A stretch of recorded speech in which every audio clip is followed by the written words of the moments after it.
Hi everyone, it's Dave, and today I'm coming from my home where I work, and it's hard to believe this is already our fourth video. The first was filmed at our workspace as the coronavirus crisis was just starting to spin up. The second, as you'll recall, was filmed at the Grove City Distribution Center. The third was filmed at the Indianola facility, and I thought it would only be appropriate to film one from home where I'm working when I'm not out visiting a factory or distribution center or innovation center. And today I want to share with the group three things. The first, I want to provide an update on the disposition of the business. The second, what I want to talk about is about just the anxiety and uncertainty of the situation and how we can put together a plan to turn this situation and this period into a period of growth. And then the third thing that I want to talk about is how do we begin to thinking about returning back to normal. If you're in a factory location, what does that mean? In a distribution center, what does that mean? If you work in one of our office locations, what does that mean? Earlier this week, I had the chance to sit down with our board of directors and give them an update on the disposition of our business. And they could not have been more appreciative of everything that our entire team is doing end to end. And they asked me personally to extend to you a huge thank you for everything that you folks are doing every single day, taking care of each other, taking care of your families, and ensuring that the country's vital food supply continues to be open. So overall, the business continues to be in really solid shape. Internally, what we're beginning to do is to formulate plans for what we think that our business and the economy is going to look like once we get on the other side of the coronavirus situation. The second thing that I'd like to talk about is our health. The last several videos, we spent a lot of time talking about the things that we need to put in place to ensure that we remain physically healthy. But what about our mental health? This is a period of extreme anxiety, independent of whether you work in a factory or distribution center or you're working from home. And I want to talk about some things that we can do to help reduce the anxiety and ideally turn this into a period of growth. And here's my ask. I'm going to ask each of you, and I'm going to commit to doing this myself, to put together a plan. And the plan is going to consist of three goals. The first goal is going to be a personal development goal. I want you to sit down and on a piece of paper write out an area that you want to develop in for the remainder of the coronavirus and into next year. The second goal I want you to choose is a physical fitness goal.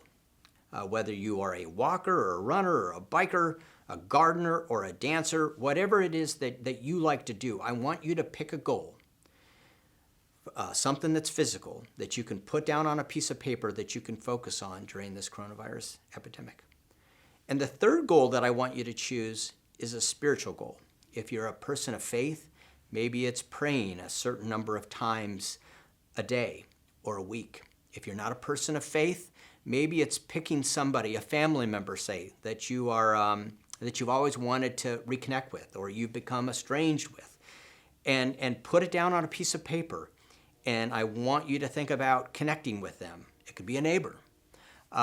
Once you have these three goals down, I'd like to ask you to put together each week a plan of how you're going to work against each of those goals. The third thing I want to talk about is our thoughts and our plans about returning back to normal. As you might expect, we've assembled members of our leadership team to start to talk about our plan. There are a lot of considerations just beyond the virus. We need to be aware of childcare. We need to be aware of elder care. We need to be aware and take under advisement people with underlying health considerations. So we're early into the process now, and essentially we're assembling a plan. And the plan is going to be very thoughtful. It's going to be measured and sort of operate sequentially. And we need to go back and rethink everything. How many people do we have in conference rooms at a time? How many people do we allow on elevators at a time? How do we increase the level of cleaning and sanitation in our office space in the way that we have in our factories and distribution centers? So there is a lot that's going to go into this, and I promise you that we're going to take that all under advisement. As far as timing, obviously we're going to need to listen to what the governors in each state where we operate are advising us. And then we're going to have some latitude of our own. So if we had to pick a specific date, I would say when we're ready. It's not going to be any earlier. It's not going to be any later. And the plan's going to be very measured and very deliberate. I don't think there's going to be one path back to normal. It's going to go beyond just working arrangements, but it'll include domestic travel, international travel, and a whole host of areas. So stay tuned. There'll be more coming out about that in the future. So with that, our mission continues. I don't know if I've ever been more proud of a group of people. I said early on that it would be difficult to be a better food company in the best of times. But you've shown me that we can be a better food company in even the most difficult of times. Every one of our brands, every one of our factories have responded to this call.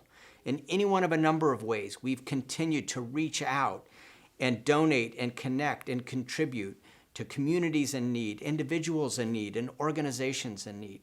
So from the bottom of my heart, thank you for what you're doing every day for each other, for your families, and for our company.